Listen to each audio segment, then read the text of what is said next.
tenemos aquí la onda P, el segmento PR, y ambos, onda P y segmento PR, componen el intervalo PR, el complejo QRS, el segmento ST, la onda T con ascenso lento y caída más rápida, la línea isoeléctrica, el siguiente latido con su onda P, segmento PR, complejo QRS, segmento ST, nuevamente onda T y así sucesivamente, ¿no?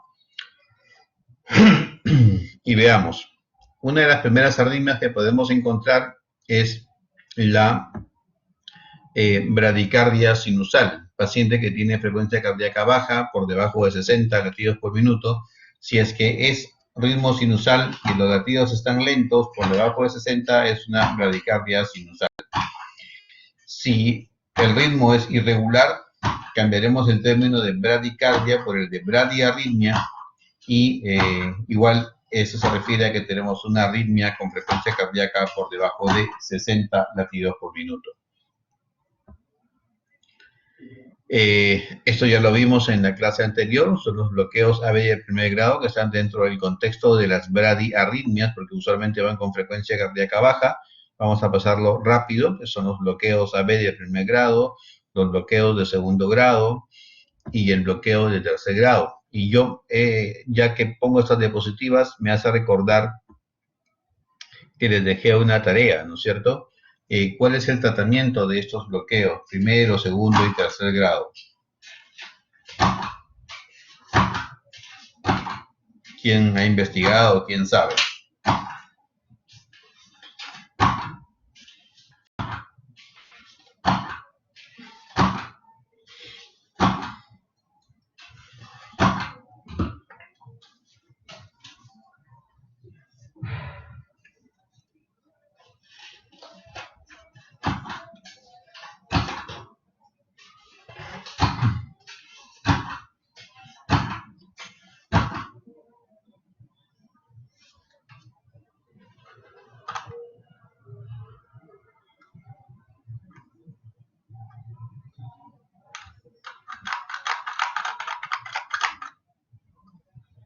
¿Nadie? ¿Nadie dice nada? ¿Nadie sabe?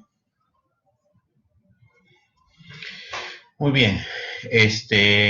Si yo tengo un paciente que me llega a la consulta por cualquier sintomatología, le tomo un electro y la sintomatología me dice que hay un bloqueo AB de primer grado, perdón, el electro me dice que bloqueo AB de primer grado, entonces, ¿cuál es mi conducta? ¿Qué hago yo? ¿Cuál es mi plan de trabajo? ¿Qué hago con ese paciente?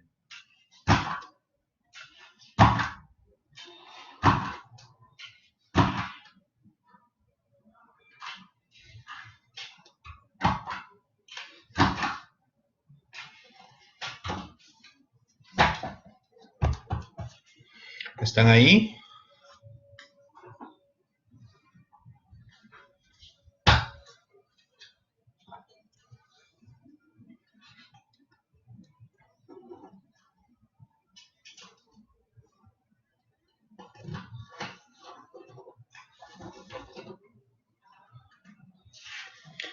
Ok. Sí, Lisette. Doctor, el bloqueo de primer grado no suele ser asintomático y por lo tanto no tendría algún tratamiento, el de primer grado. Ya, de acuerdo. Es probable que no requiera tratamiento, pero la pregunta al final que yo hice es, ¿cuál es mi conducta? Cuando yo pregunto cuál es mi conducta, significa qué hago yo para estar seguros de llegar a la conclusión que tú acabas de decir, que no requiere tratamiento y que todo va a estar bien. Y como le digo yo al paciente, vaya tranquilo, no le va a pasar nada, haga su vida normal. O el paciente va a preguntar, ¿seguro, doctora, que voy a estar bien? ¿No me va a pasar nada? ¿No me voy a morir? ¿No me va a dar un paro? ¿Cómo hacen ustedes para que ese paciente realmente esté seguro y ustedes también de que va a estar todo en calma?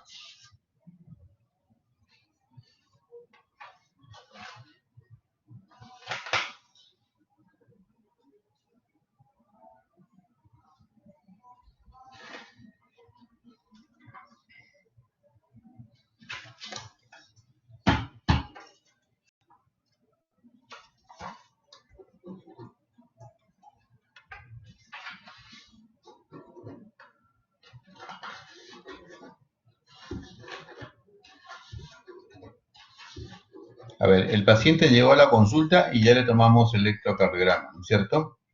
¿Cómo demuestro de que ese bloqueo no va a progresar a mayores? ¿Qué otros estudios conocen dentro de la cardiología para poder decir que todo va a estar bien? Como la compañía de seguros RIMAC nos engaña, ¿no? Todo va a estar bien. ¿Cómo les engaño yo a los pacientes para decirles lo mismo? La idea es no engañar, la idea es decirles lo correcto y decirles la verdad.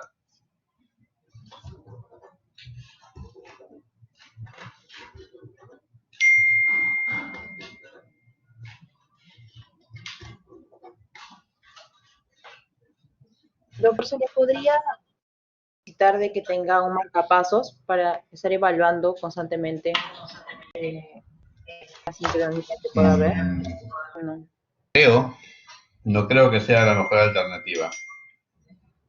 mm,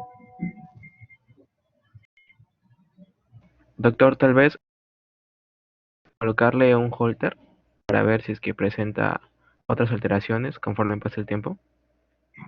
¿Qué alteraciones, por ejemplo? La decisión es correcta, hay que ponerle un holter, pero pensando en qué, buscando qué. O bueno, completo, podría haber mm,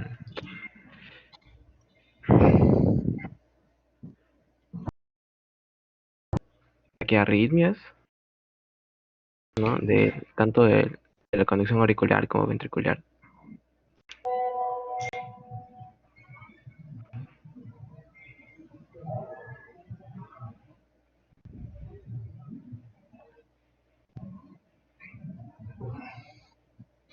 Ya, correcto. Aquí lo interesante es mirar justamente de que el paciente no tenga otro bloqueo que sea más serio, que no tenga un bloqueo completo o que no tenga un bloqueo de segundo grado. Entonces, la idea es el holter justamente para descartar eso. Si todo está bien, entonces el paciente va a estar tranquilo y yo lo controlo una vez al año. El holter me va a dar la seguridad de que por lo menos en la vida diaria normal no va a ocurrir un evento de bloqueo mayor, ¿no? Pero, ¿ahí nomás me quedo o qué más le pido?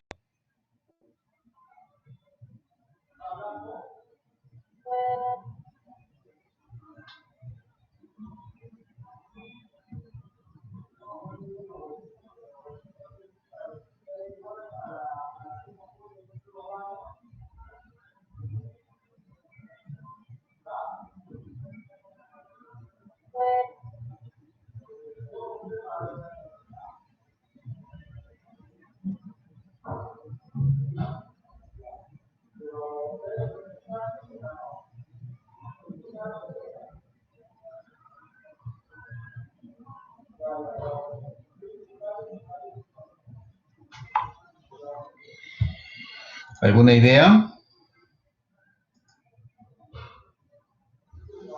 Ok, vamos a agilizar, si no el tiempo nos gana. Lo que hay que hacer aquí es completar el estudio con una ecografía al corazón para ver la anatomía cardíaca, la función cardíaca, las válvulas cardíacas y si hay obstrucciones valvulares o no, que hagan pensar en que el paciente puede tener más problemas cardiovasculares, sobre todo cardíacos, y hacerle una prueba de esfuerzo, porque la prueba de esfuerzo puede generar por la demanda de oxígeno del corazón que algo se bloquee. Si es que en reposo y en la vida diaria no se bloquea, pues con esfuerzo se podría presentar algún bloqueo y entonces desenmascarar lo que no estábamos viendo simplemente. Si después de los 3 exámenes todo es, entonces ahora sí yo le digo al paciente, perfecto, usted está bien, no se preocupe, es un bloqueo AB de primer grado, no requiere mayor alteración, mayor atención, perdón, y solamente controles anuales. Doctora, pero, ¿y por qué se me ha producido ese bloqueo? ¿No? Y hay dos escenarios. Si el paciente es un paciente de 25 o 30 años, o si el paciente es un paciente de 70 años. Entonces, ¿qué le decimos al paciente?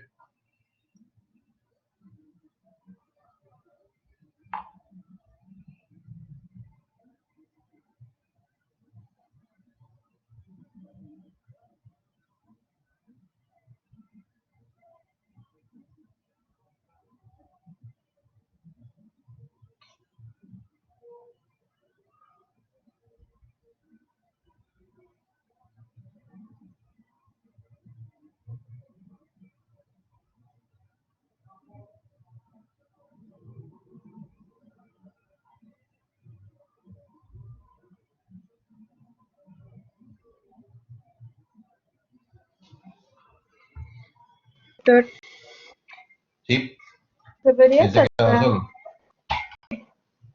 podría Te ser escucho, escucho. a causa, por ejemplo, si fuera una persona joven, podría ser a causa de infecciones o trastornos metabólicos o una polifarmacia que quizás presente?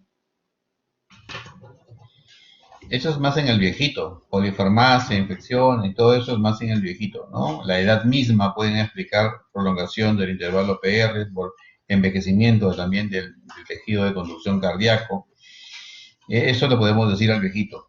Pero al joven no le podemos decir eso. Y es raro que un joven se infecte, es raro que un joven tenga polifarmacia, es raro aún que un joven tome medicamentos.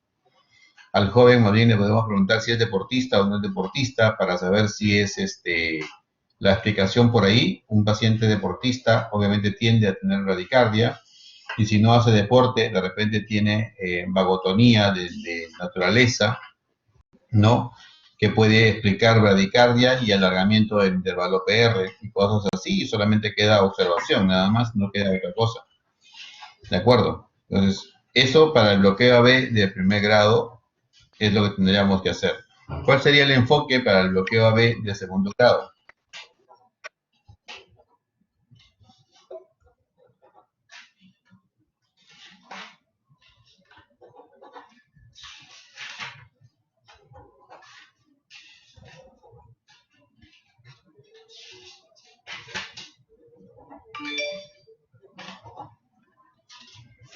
Ahora vamos, muchachos, que el tiempo avanza.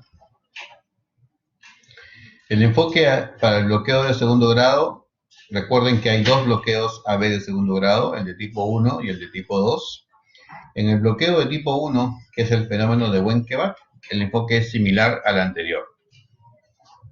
Es decir, le hacemos su Holter, le hacemos su prueba de esfuerzo, le hacemos su eco, y si no hay más nada, el paciente viene a controles anuales. En el caso del bloqueo AB de segundo grado, la balanza se inclina más hacia el marcapaso. Igual hay que completar sus estudios de ecografía, de prueba de esfuerzo, si es que el paciente puede caminar o no.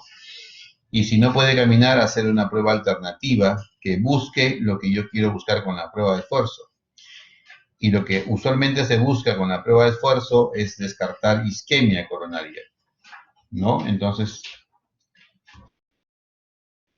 me quedo tranquilo de que todo puede estar bien.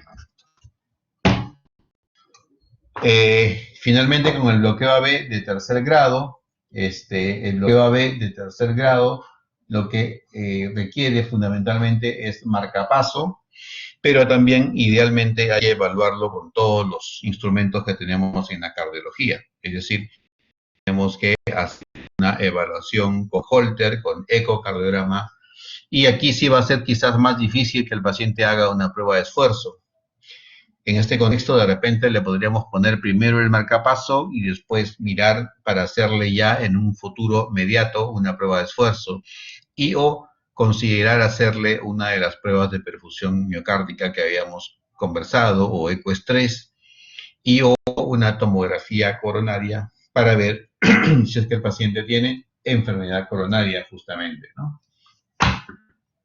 Entonces, ese es el contexto.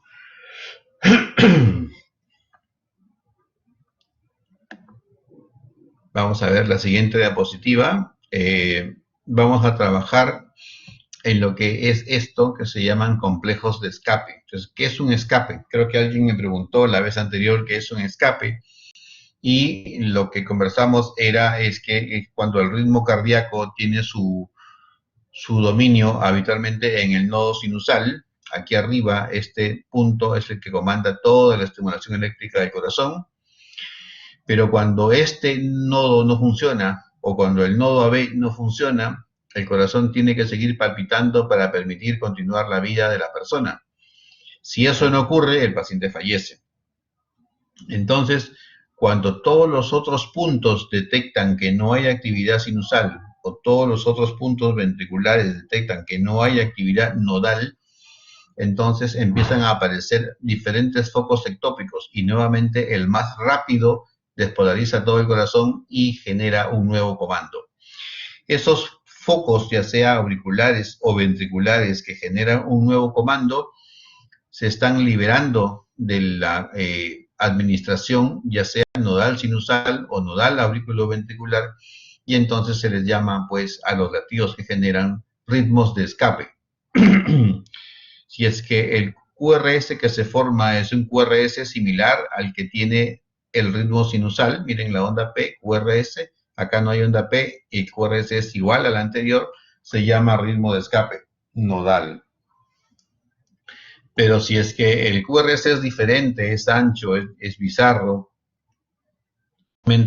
cambiado al QRS de base que viene de estimulación sinusal, entonces este latido probablemente va a tener origen ventricular y en consecuencia el escape será de esa zona ventricular.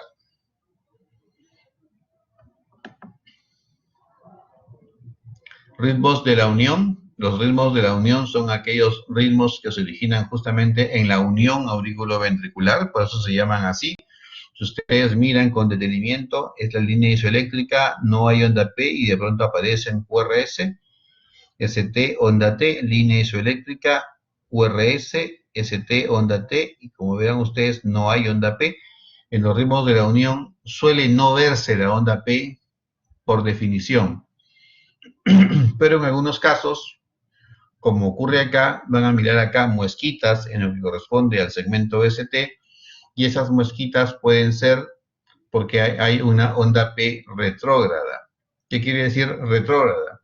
Quiere decir que si, veamos la lámina de acá, que si yo estoy aquí en este punto originando latidos, los latidos pueden subir hacia la aurícula en dirección retrógrada o pueden ir, como siempre, por el haz de His en dirección anterógrada.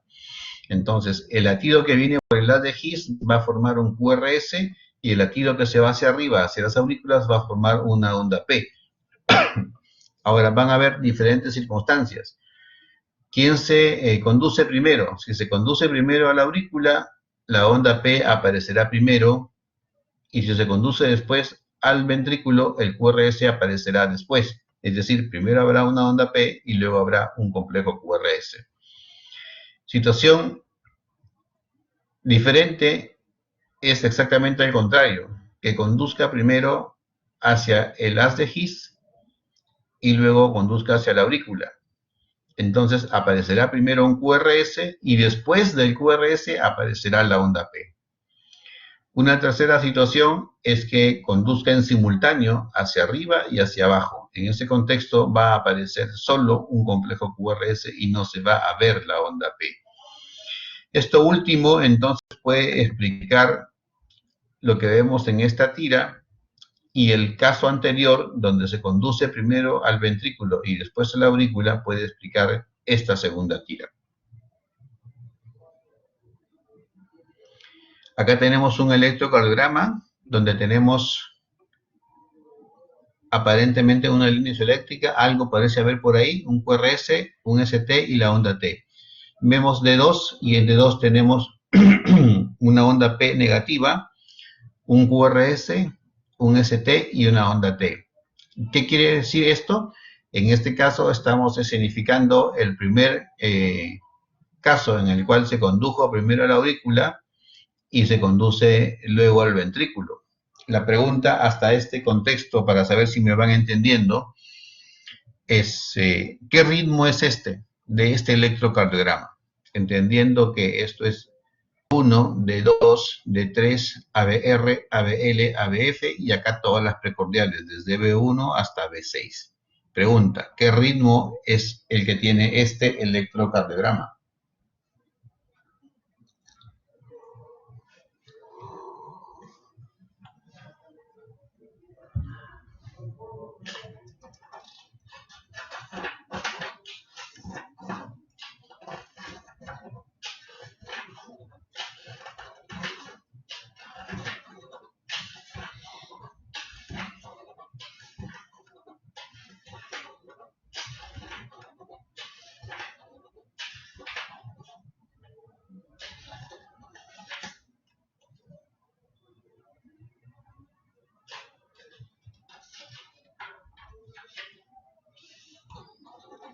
¿Están ahí? ¿Alguien quiere decir algo? ¿Alguien puede hablar? Doctor, ¿se podría decir que es ritmo auriculoventricular porque no hay onda P? ¿Y esto que les enseñé acá qué cosa es? Ahí donde está la manito. Sí, pero es algo retrógrado que se da más o menos en el aurículo ventricular, ¿no? Ya, lo que podemos mirar allí es que no es ritmo sinusal. Quizás lo que tú quisiste decir es que no es un ritmo sinusal y en eso estamos de acuerdo. Es un ritmo auricular porque las aurículas se están estimulando al mismo tiempo los ventrículos, pero la aurícula se estimula desde el nodo AB, como he explicado, hacia arriba. Por eso es que la onda P sale negativa. Recuerden que en un contexto normal, vamos a regresar a la gráfica del esquema del corazón, aquí, normalmente el nodo sinusal despolariza de arriba a abajo. Entonces tenemos onda P positiva cuando el ritmo es sinusal. Pero cuando ocurre al revés, que es el nodo AB el que despolariza la aurícula, la corriente va de abajo a arriba. Y en ese contexto, cuando nosotros miramos D2, entonces sale pues onda P negativa. ¿De acuerdo? Y para que vean la onda P antes del QRS, les decía, tiene que despolarizarse primero la aurícula y después el ventrículo. A diferencia de aquí, donde primero está el ventrículo y luego la aurícula. Y a diferencia de acá, donde se supone que la despolarización es en simultáneo, por eso no se ve la onda P, ya sea que fuera positiva o ya sea que fuera negativa. Adicionalmente, esa primera tira, donde está la manito, puede señalar otra cosa. Yo he dicho, y repito, hemos mencionado, que la despolarización puede ir primero a la aurícula y después al ventrículo. Al revés, puede ir primero al ventrículo y después a la aurícula. Pero puede también ser en simultáneo. ¿De acuerdo? Yo creo que hasta ahí estamos claros. Pero puede ocurrir que el nodo AB se despolariza y no envía ningún estímulo acá porque hay bloqueo.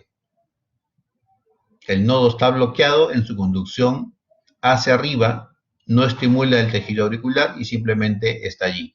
Y la corriente viene solamente hacia abajo por el haz de His. ¿De acuerdo? Este cuarto escenario que hemos estado conversando y mostrando nos va a dar un registro de electrocardiograma tan igual como este. Es decir, aquí no vamos a saber si es que el paciente tiene conducción, aurícula y ventrículo en simultáneo o solamente es al ventrículo. No se puede saber. Acá sí, primero va al ventrículo y luego a la aurícula, y en el siguiente va al revés, primero a la aurícula y luego al ventrículo. ¿De acuerdo? Y eso es lo que se puede evaluar en el contexto de lo que son los ritmos nodales. Pasemos a otra diapositiva. Doctor, Luego vienen las... Sí, escucho.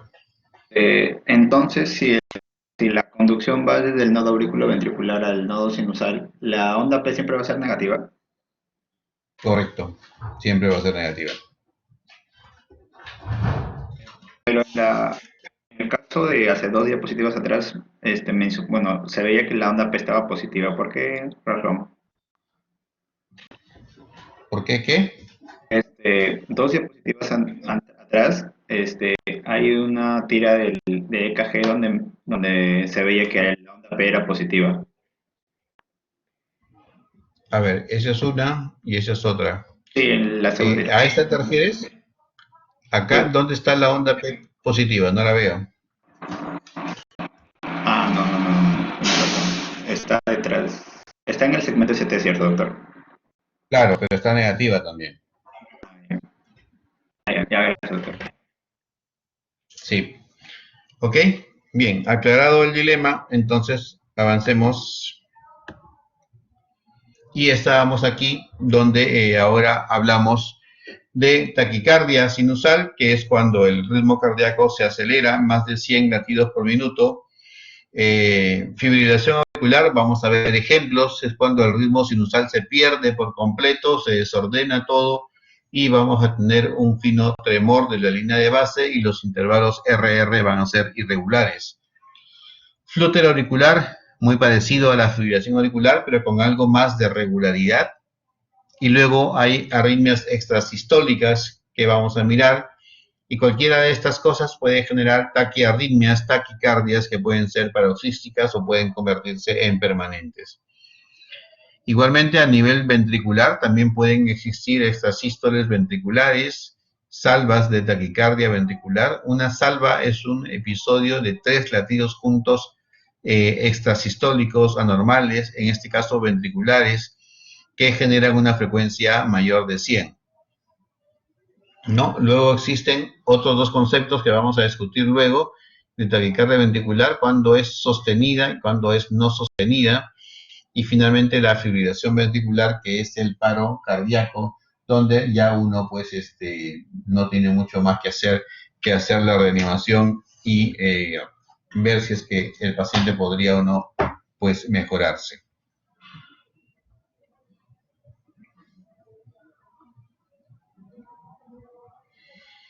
Entonces aquí es el nodo AB, donde se generan las taquicardias de la unión. Básicamente tenemos QRS, onda T, no hay onda P precedente. Como ya hemos visto, podría haber onda P inmersa en el QRS, podría haber onda P en el segmento de ST, pero en este caso no se visualiza eso, solamente son complejos QRS y onda T. Es lo mismo prácticamente. Aquí tenemos arritmias cardíacas extrasistólicas, tenemos una onda P sinusal, acá otra onda P sinusal, luego sale una extrasístole. Recuerden, yo ya les mencioné eso antes, la definición de extrasístole es aquel latido que cae prematuro en el tiempo. ¿Por qué prematuro? Porque si vemos que entre el latido sinusal y latido sinusal hay 20 milímetros, es decir, salen a una frecuencia de 75 latidos por minuto, el prematuro en el tiempo sale antes de esos segundos que hemos visto entre los latidos normales. Y acá contamos apenas 5, 10, 18 cuadraditos, perdón, 13 cuadraditos que van en relación al tiempo. Si lo multiplicamos por 0.04 sale la cantidad de segundos y esto implica menos tiempo, menos segundos. Salió este latido antes de tiempo, y si la onda P además es diferente a la onda P sinusal de base, entonces esto nos termina de corroborar que el latido no es sinusal, es un latido extrasistólico.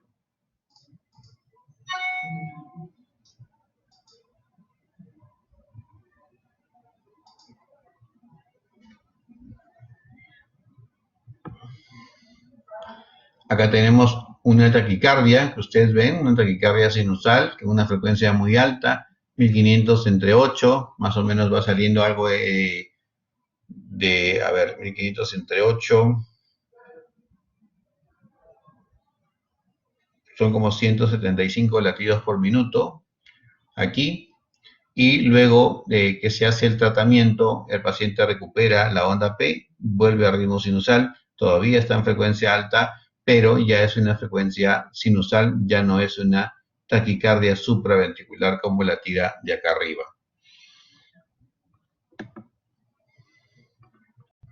Existe otro tipo de arritmia donde las ondas P son totalmente diferentes, cambian, y se dice que por lo menos tienen que haber 3 ondas P distintas para que se catalogue como multifocal, ¿no? Ritmo cardíaco de tipo complejo estrecho que va en frecuencia alta, más de 100 por minuto, con ondas P diferentes, mínimo 3, se cataloga como taquicardia auricular multifocal.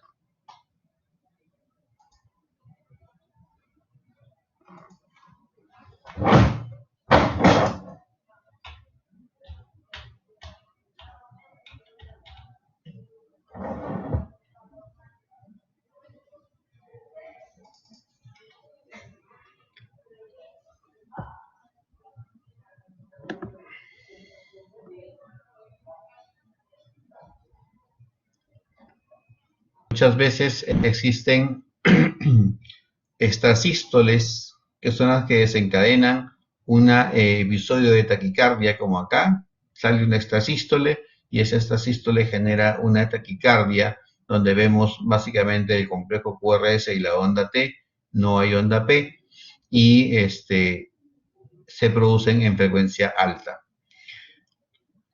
En algunas circunstancias existe además lo que se llama haz aberrante o haz anómalo, que va a explicar algunos otros tipos de arritmia que vamos a ver más adelante también. Acá tenemos otro tipo de taquicardia de la unión auriculoventricular. Básicamente lo que la caracteriza es el complejo estrecho y la frecuencia muy elevada por arriba de los 150 latidos por minuto. Otro ejemplo de taquicardia de la unión auriculoventricular.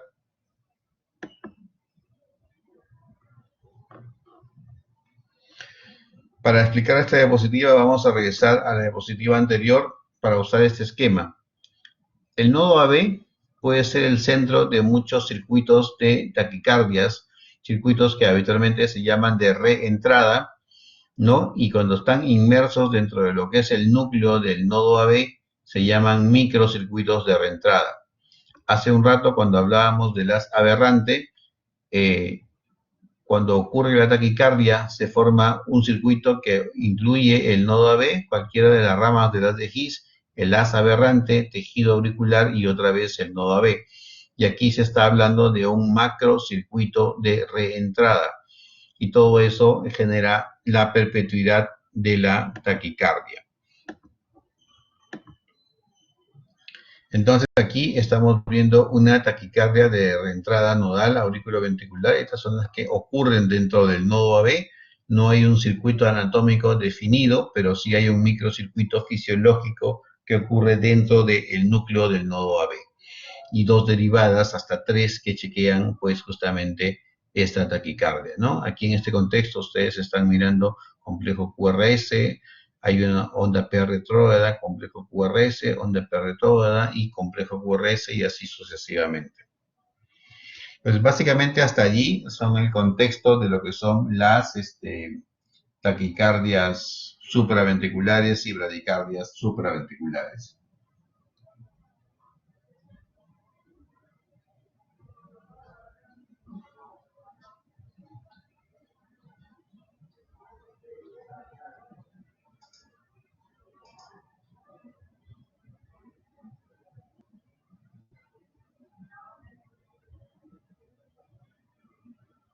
Ahora vamos a ver algo de las ventriculares. Y entonces en las ventriculares, como ya habíamos mencionado antes, existen lo que se llaman las taquicardias, que básicamente uno las había mencionado como sostenidas o no sostenidas, y básicamente están en relación al tiempo. Cuando duran más de 30 segundos son sostenidas, cuando duran menos tiempo, más cortas, menos de 30 segundos, se llaman no sostenidas. Obviamente a mayor tiempo de taquicardia, mayor riesgo de progresar hacia fibrilación ventricular y en consecuencia paro cardíaco. Causas, hay varias, la más frecuente es la reentrada. Esta es una clasificación antigua, clasificación de Laun, donde uno habla de que las extrasístoles ventriculares son de grado 0 cuando no hay, de grado 1 cuando ocurren menos de 30 por hora, de grado 2 cuando pasan las 30 por hora, de grado 3 cuando las extrasístoles tienen diferente forma. Ahora vamos a ver ejemplos de las formas del complejo QRS en las cuales nos estamos refiriendo. Luego viene la de grado 4, que se refiere a pares de extrasístoles, o las de grado 4B, que se refieren a salvas, que ya explicamos qué cosa es. Y si no, las de grado 5, que se refieren a fenómenos de R sobre T, que también vamos a ver ejemplo de a qué se refiere. En esta siguiente diapositiva, entonces, estamos mirando la extrasístole ventricular. Como siempre, una extrasístole es prematura en el tiempo. Miren la distancia normal entre R y R. Y esta extrasístole salió en un tiempo mucho más corto. ¿De acuerdo? esta sístole ventricular. Aquí está haciendo la explicación de lo que es una pausa. Siempre que hay una extrasístole, hay una línea isoscelérica larga después, que viene a ser el tiempo de periodo de descanso del músculo post-extrasístole, y habitualmente las pausas pueden ser completas o incompletas, o como dice aquí, compensadoras o no compensadoras. Entonces, una pausa compensadora, como ya hemos mirado, es la pausa que cuando uno suma el intervalo de R a R normal, que incluye la extrasístole, ese intervalo es el doble de 2 RR habituales, ¿no? Eso es lo que quiere decir aquí esta formulita. Y cuando la pausa compensadora es incompleta, entonces este intervalo que incluye la extrasístole es más corto que el intervalo, 2 veces el intervalo RR habitual. ¿Cuál es la importancia de eso? Cuanto menos pausa compensadora exista, más riesgo de la arritmia, porque más frecuentemente van a evolucionar hacia un paro cardíaco. Y aquí están las extrasístoles que les comentaba de diferente forma, ¿no? Tienen diferente forma, y entonces esto es según la clasificación de Lone, es una clasificación de Lone de tipo 3. Luego vienen las que son las extrasístoles, bueno, aquí está representando que son más de 30 por hora, tendríamos que mirar una tira más larga para contar exactamente eso. Aquí estamos mirando las extrasístoles de tipo bigeminadas. Bigeminadas quiere decir un foco que origina un latido, otro foco que origina este otro latido. En este caso el primer foco es normal, el segundo es extrasistólico, y estamos así bigeminando un latido normal y un latido anormal, y así sucesivamente, ¿no? Acá también hay bigeminismo, pero además, como nosotros vemos que los complejos QRS son diferentes, entonces más allá del bigeminismo tenemos también que son bigeminismo y polimórficas, ¿no? Aquí están los pares, que es la clasificación del Lone de 4 de tipo A, donde tenemos dos extrasístoles juntas que salen después de un latido normal. Es un Lone 4A, y cuando son más de 2, que son 3 o más, entonces se habla de la clasificación del Lone de tipo 4B, que si están en frecuencia alta, entonces uno dirá que es una taquicardia ventricular, así también como vemos aquí abajo, donde hay varias salvitas de QRS ancho que explican la taquicardia ventricular. Aquí otro ejemplo de taquicardia ventricular. No olvidar, cuando un paciente tiene taquicardia ventricular, rápidamente progresa a fibrilación ventricular. Por último, según la clasificación del Lone, tenemos el fenómeno de R sobre T, cuando un latido extrasistólico cae sobre la cúspide o por la rama descendente de la onda T. Ese hallazgo produce que se desencadene una taquicardia de complejo ancho. El fenómeno de R sobre T es de mucho riesgo, justamente porque después de la taquicardia de complejo ancho, como ya dije, viene lo catastrófico, y lo catastrófico es que el paciente pueda evolucionar a una fibrilación ventricular. La fibrilación aquí abajo, y arriba un ejemplo ventricular de arritmia adicional, que es el flutter ventricular. Básicamente se pueden todavía distinguir QRS, pero anchos, todos aparentemente de una uniformidad semejante. Pero en la fibrilación ventricular ya no hay eso, ya no se puede distinguir un complejo QRS claramente, y todo es un caos, y el paciente no late, no tiene presión, está en paro cardíaco y probablemente está falleciendo si es que no le hemos dado el tratamiento oportuno.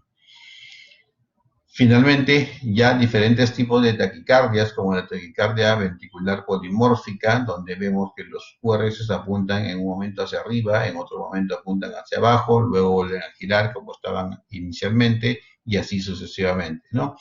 A este tipo de taquicardia polimórfica también se le conoce con el nombre de torsiones de punta, ¿no? Y básicamente se refiere mucho a toxicidad digitálica o a exceso de otros medicamentos que requieren magnesio para estabilizarlo. Si es que el paciente evoluciona a fibrilación, obviamente hay que hacer la reanimación pertinente.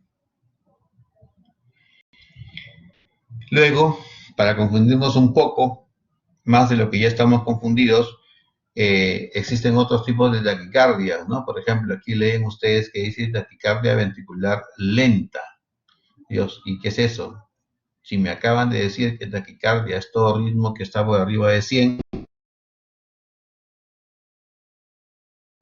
¿alguien tiene alguna idea?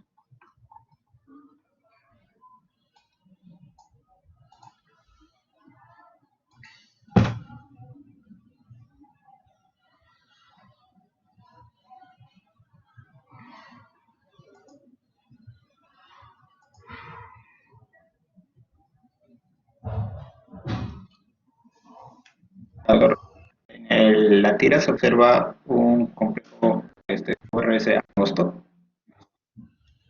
Yo lo veo ancho, ¿ah? ancho, perdón, ancho.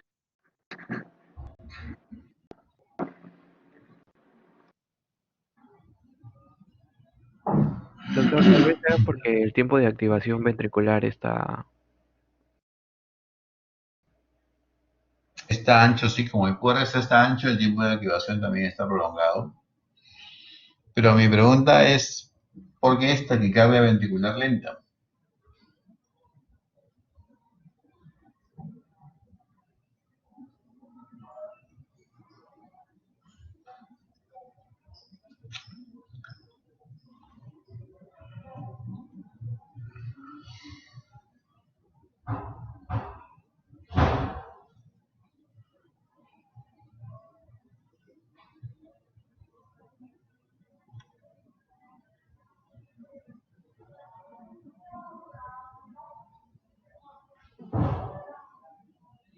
A ver, vamos a hacer preguntas más simples. ¿Cuánto despolariza normalmente el nodo sinusal?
Muy bien, como veo que no están captando la idea, lo que tienen que saber ustedes es que el nodo sinusal despolariza normalmente entre 60 y 100 veces latidos por minuto. Mi siguiente pregunta es, ¿cuánto despolariza el nodo AB? Lo que tienen que saber ustedes es que el nodo AB despolariza entre 40 y 60 veces por minuto. Y finalmente la siguiente pregunta era, ¿y cuánto despolarizan los ventrículos? Pues lo que tienen que saber ustedes es que los ventrículos despolarizan entre 20 y 40 veces por minuto. Conforme vamos normal, tema eléctrico normal, nuestra frecuencia de acá va bajando. Entonces, si yo tengo un nodo AB, o perdón, un ventrículo en este caso, que despolariza entre 20 y 40, y yo tengo aquí un electrocardiograma donde me dice que más o menos mis latidos están por 75, entonces ese 75 no es lo habitual para el ventrículo. Significa que mi ventrículo está acelerado. Puede decir que para el ventrículo esté taquicárdico. Doctor, pero usted me ha dicho que la taquicardia es por arriba de 100, correcto. La taquicardia es por arriba de 100. Y entonces, bajo este contexto, es que alguien lo llamó taquicardia ventricular lenta, para justamente acontecer de que está por arriba de la despolarización normal del ventrículo, por arriba de 40, pero lenta porque no llega a pasar los 100. O también se le llama ritmo idioventricular acelerado. ¿Por qué acelerado? Porque como ya dijimos, el ventrículo despolariza entre 20 y 40, y si acá tenemos 75 a 80, entonces está acelerado, pero no llega a ser una taquicardia propiamente. Y si fuera una taquicardia ventricular, que nuevamente estaríamos en riesgo de que el paciente pueda tener pues un desenlace con fibrilación ventricular. Y la última de este grupo para terminar es que entonces nosotros podemos tener pues taquicardias supraventriculares y taquicardias ventriculares.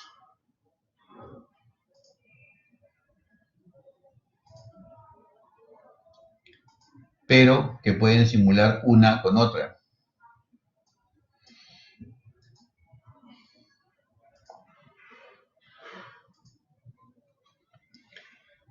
Notan ustedes que acá dice taquicardia ventricular, pero acá dice taquicardia supraventricular con QRS ancho.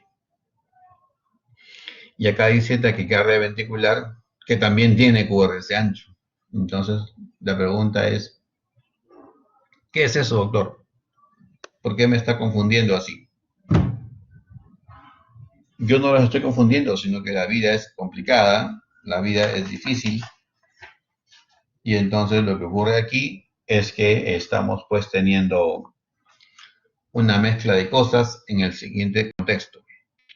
Yo puedo tener un paciente que tiene de base, ya sabemos, bloqueo de rama izquierda o bloqueo de rama derecha. Eso lo tenemos claro porque ya hemos estudiado. Y ese paciente va a tener, claro está, un complejo QRS ancho. Entonces pregúntense ustedes, ¿qué pasa si un paciente con complejo QRS ancho hace una taquicardia supraventricular?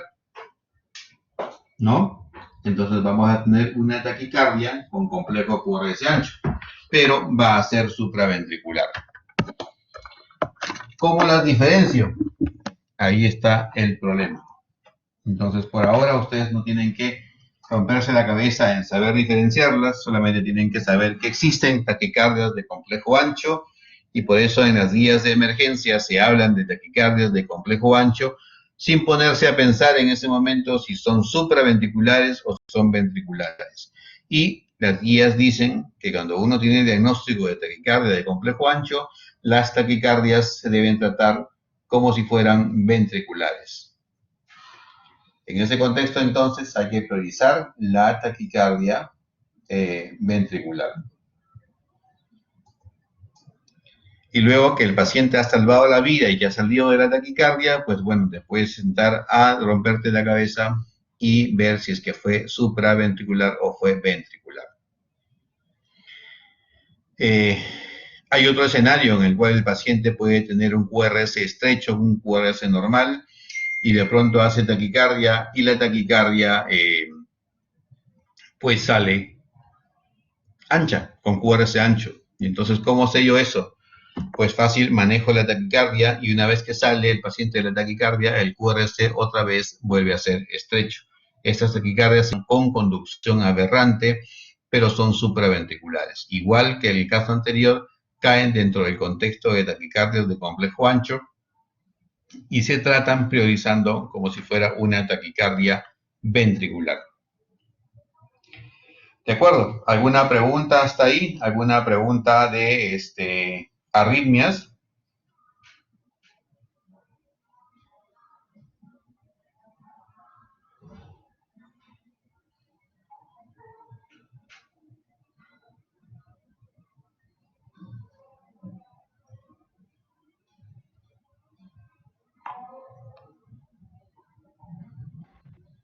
Una consulta. Así como cuando hay aumento de la frecuencia ventricular, también puede haber frecuencia del nodo auriculoventricular. Correcto, igual. Entonces podemos tener también ritmo nodal acelerado y también podemos tener ritmo, ahí no se habla de taquicardia nodal lenta, pero sí se habla de ritmo nodal acelerado y de ritmo ilioventricular acelerado. Así es, también ocurre. Buena pregunta. Y si va por debajo del rango normal. Si va por debajo del rango normal, prepárate porque el paciente necesita marcapaso urgente y si no le pones marcapaso se va a morir. Ritmos por debajo de 20 en el ventrículo o por debajo de 40 en el ventrículo, en el nodo AB. Si el ritmo está por debajo de 40 en el nodo AB, es probable que ese ritmo ya no sea del nodo AB, sino sea el ritmo ilioventricular. Y si finalmente tenemos ritmos por debajo de 20, entonces ese paciente o está en paro cardíaco y si no le pones marcapaso se va a morir. Y ahí no hay nombres para determinar eso. Los nombres serían paro cardíaco, ¿no?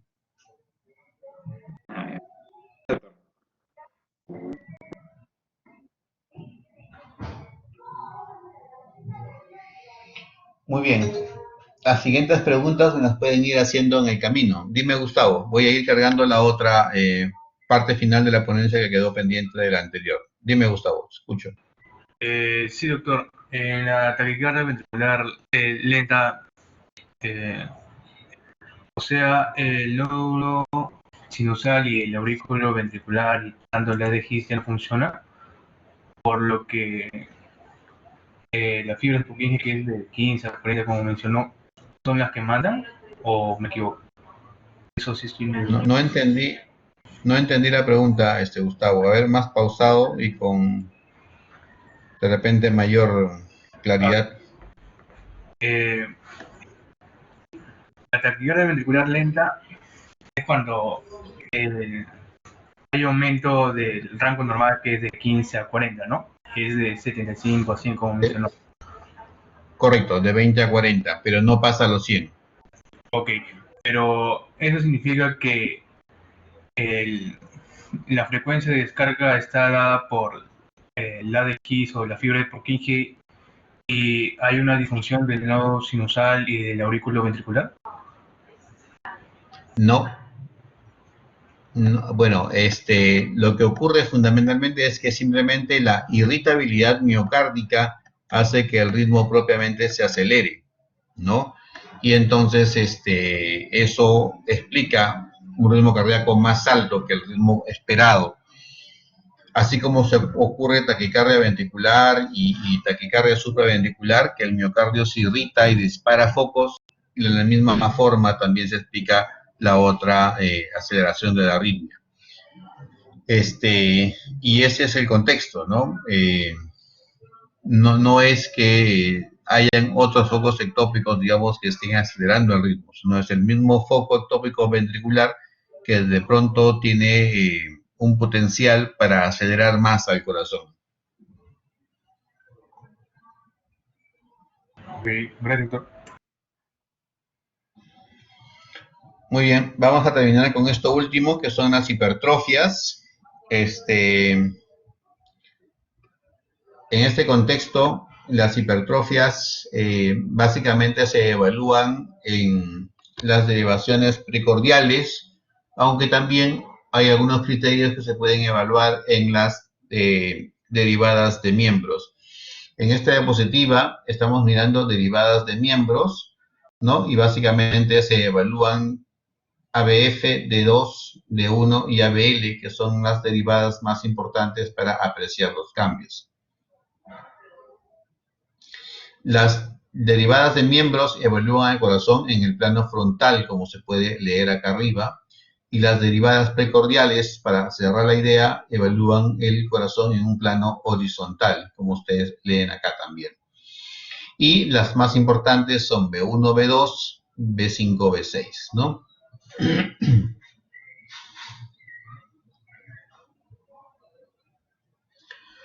Muy bien.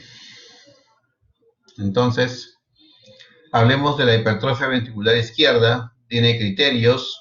Los criterios básicamente son de amplitud. Rs más altas, habíamos dicho que las Rs en derivaciones de miembros normalmente son hasta 15 milímetros y para que uno hable de hipertrofia, las R's pasan los 20 milímetros. En las precordiales, la profundidad de las ondas S, que serían estas de acá, perdón, vamos a enseñar la manito, estas de aquí, entonces, si es que son más profundas de 25 milímetros por sí solas, hacen un criterio para apoyar hipertrofia ventricular izquierda, o del otro lado, las precordiales B4, B5, B6, si es que tienen R's tan altas como que pasan los 25 milímetros, también sugieren, recuerden que dije que era hasta 25 la altura de las ondas R normales, si pasan de 25 sugieren hipertrofia ventricular izquierda. Aquí claramente un electrocardiograma de un paciente que tiene R's altas en D1, R's altas en ABL y bien altas en B4, B5, B6, ¿no? Además de la hipertrofia, noten ustedes que hay también cambios entre el ST y la onda T. Este infradesnivel del segmento ST con la inversión de la onda T que se ve aquí y que se ve en ABL son criterios de hipertrofia ventricular izquierda que luego vamos a mirar cómo se llaman. Y justamente en esta siguiente diapositiva viene el nombre del criterio. Se llaman criterios de oposición, donde el segmento ST, a medida que la onda R del QRS se eleva, el ST más bien se infradesnivela. Es decir, mientras uno va hacia arriba, el otro va hacia abajo. Y básicamente se ven en D1, en ABL y también en B5 y en B6. Entonces aquí tenemos el electro completo de la diapositiva anterior. Vemos los cambios de D1 de ABL. En este caso no se aprecia mucho cambio en B5 y B6. Y si ustedes se dieron cuenta, tampoco aparecía mucho cambio en el electrocardiograma que yo les puse aquí. A excepción de la altura del complejo QRS, no se aprecia estos cambios que estoy mostrando en D1 y en ABL.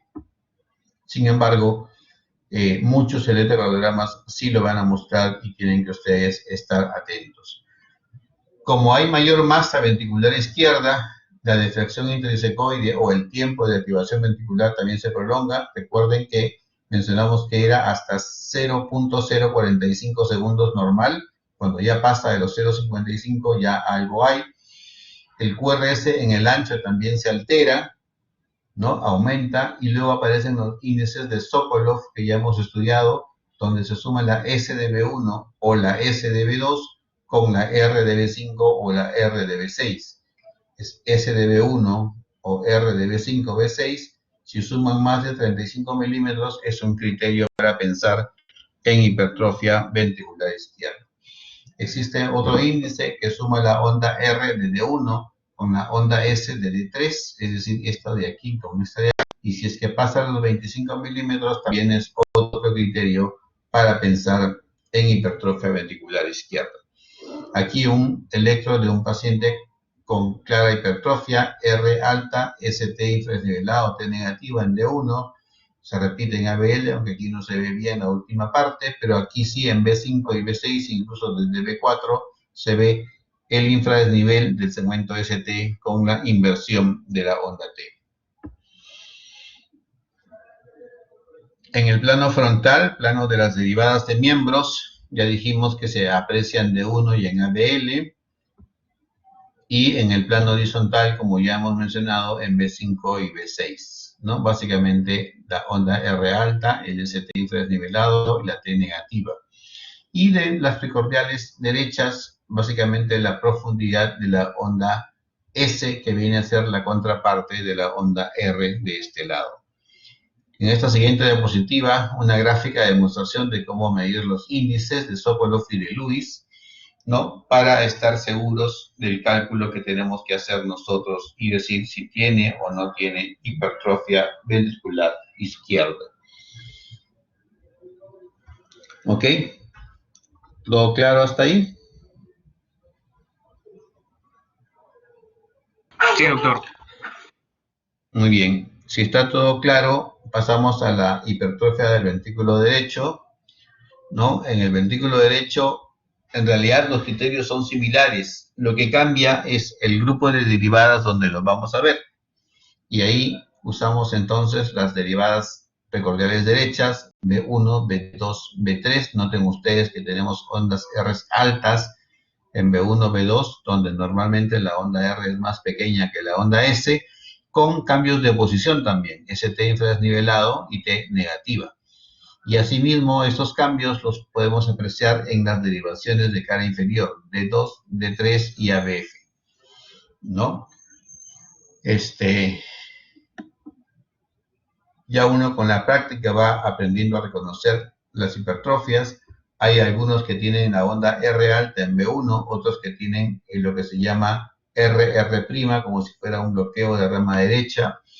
Pero también hay que mirar los cambios de oposición, que son el infradesnivel del segmento ST con la negativización de la onda T. Aquí otro ejemplo, donde se muestran más que nada las derivadas de cara inferior para ver esas alteraciones, ¿no? Y aquí el electrocardiograma, que es similar al que mostramos al comienzo, con R altas en B1, B2 y infradesnivel del segmento ST. También se habla de un índice de Sokolov, que al doctor Serna no le gusta mucho, pero ahí se muestra, es una literatura argentina, esta diapositiva, donde se suma la R de B1 con la S de B6, que aquí casi no hay mucha, está casi ausente, y si la suma pasa a los 20 milímetros, entonces tenemos que hay criterio de Sokolov derecho para hipertrofia ventricular derecha. Acá también, miren ustedes, cara inferior de 2, de 3 y ABF, que no tiene mucho cambio en realidad, de 1 que nos muestra un eje a la derecha, y las R altas de B1, B2, que sí claramente consolidan el diagnóstico de hipertrofia ventricular derecha. En el plano frontal, básicamente ya hemos visto, es D2 y D3 las que muestran los R altas con ST hacia abajo y T negativa, ¿no? Y en el plano horizontal, como ya hemos visto, son las precordiales derechas las que van a mostrar mayor cantidad de cambios a ese nivel, dándonos a entender la hipertrofia del ventrículo derecho. Pero puede haber hipertrofia biventricular, es decir, que ambos ventrículos estén engrosados y entonces van a haber complejos QRS altos por todo el electrocardiograma. Es así que vamos a tener Rs muy altas, ¿no? S profundas que hacen pensar en la hipertrofia biventricular de esta persona o de este paciente. Entonces, hasta allí, básicamente, lo que es hipertrofia de los ventrículos. En realidad es una cosa sencilla, hay que sumar, restar y sobre todo observar la forma de las ondas R y las ondas T y ver cómo está el segmento ST. De otro lado, vamos a mirar ahora las hipertrofias auriculares, que explico, las aurículas no se hipertrofian de por sí, las aurículas solo se dilatan, pero igual la dilatación hace que haya un mayor voltaje porque hay más tejido que tiene que recorrer el impulso eléctrico del corazón. Esta gráfica es para mostrarles que esto es una onda P, donde la primera mitad de la onda P está compuesta por la despolarización de la aurícula derecha y luego la siguiente mitad está compuesta por la despolarización de la aurícula izquierda. Pero cuando hay crecimiento auricular derecho, noten ustedes que es mucho mayor tiempo el que se despolariza. Sin embargo, eso va a hacer que la onda P crezca en altura, que pase los 2.5 milímetros, pero no se va a anchar porque luego viene la despolarización auricular izquierda que cae dentro del marco de lo que es el ancho normal. Al revés, cuando la aurícula derecha está de tamaño normal, pero la izquierda es la que está agrandada, entonces esta mayor despolarización auricular izquierda va a hacer que la onda P crezca en ancho y pase los 3 milímetros y no necesariamente en altura, salvo que haya crecimiento biauricular y en ese contexto sí vamos a tener mayor altura y mayor ancho de la onda P. Ahí tienen un ejemplo de hipertrofia auricular. Tienen ustedes una P muy alta, picuda, que hay que definir justamente como de una altura mayor de 2.5 milímetros en D2 y que podría estar a consecuencia de patologías del lado derecho del corazón, llámese estenosis pulmonar, llámese estenosis tricuspidia, en fin, que puedan explicar el mayor aumento de tamaño de la aurícula de este lado.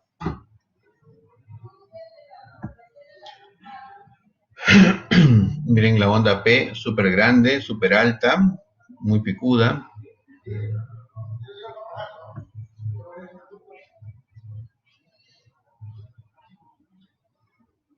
En el caso de la mitral, de la izquierda, perdón, básicamente se llama onda P mitral y la onda P semeja, como ustedes pueden ver aquí, ojalá que lo puedan distinguir como yo, la forma de la onda P en casi forma de M, M de mitral, M de crecimiento auricular izquierdo, donde uno puede evaluar la onda P en D1 con un ancho mayor de 2.5 o como dijimos en las primeras clases de 3 milímetros. En B1, donde la onda P suele ser bifásica, noten ustedes aquí el componente inicial positivo y el componente terminal negativo, se refiere a que a esta negatividad terminal, esta boquita que hay aquí, tenga más de 1 milímetro, ya es criterio para hipertrofia de aurícula izquierda. Aquí está la onda P, forma de M, claramente definida, y nos muestra justamente la despolarización. Como regla mnemotécnica, ustedes pueden fijarse onda P picuda, onda P pulmonar, significa crecimiento de la aurícula derecha por patologías del lado derecho del corazón. Onda P en forma de M, M de mitral, y mitral me acuerdo que está en el lado izquierdo del corazón, y entonces pienso en todas las patologías del lado izquierdo del corazón, que casi todas van a poder llevarnos a dilatación de la aurícula izquierda.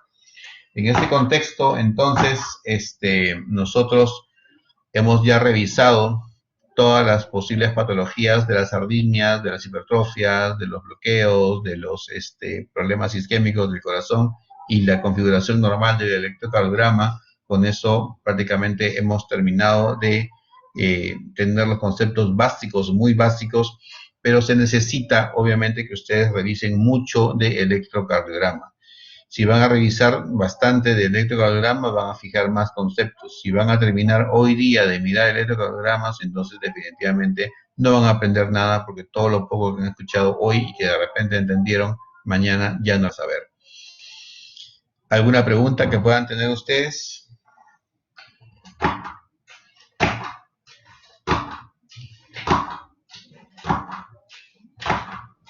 Doctor, tenía entendido que en la hipertrofia auricular izquierda también se presentaban ondas P bifásicas.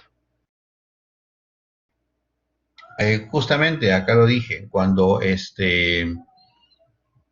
hablamos de la onda P, dijimos P mitral, ¿no es cierto? En D2 no se ve tan clara la M, pero en D3 se ve mejor. Acá se ve una pequeña mosquita, M de mitral, y también dije negatividad terminal mayor, porque tiene un componente inicial positivo y un componente terminal negativo, y eso es justamente una onda P bifásica, ¿no? A eso se refiere. Onda P bifásica con componente terminal negativo de más de 1 milímetro de ancho en la derivación B1.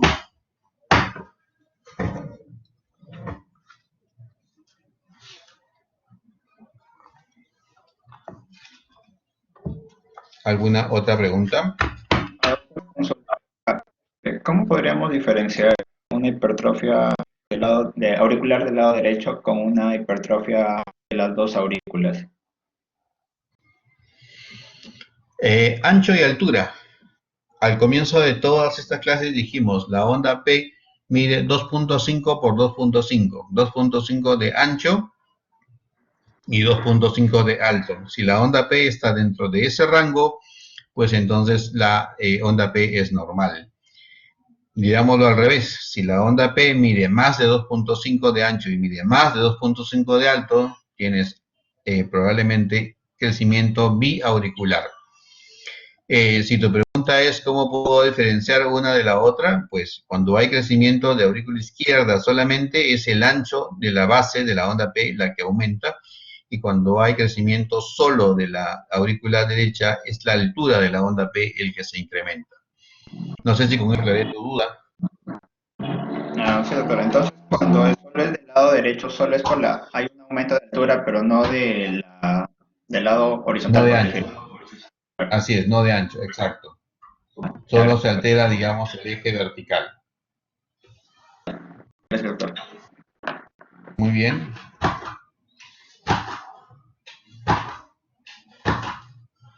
¿Alguna pregunta más? Doctor, la diferenciación entre una hipertrofia y una dilatación de los ventrículos sería el QRS ancho. ¿No? Eso es una buena pregunta. Una buena pregunta porque yo soy el que la hago siempre y ahora no la he hecho.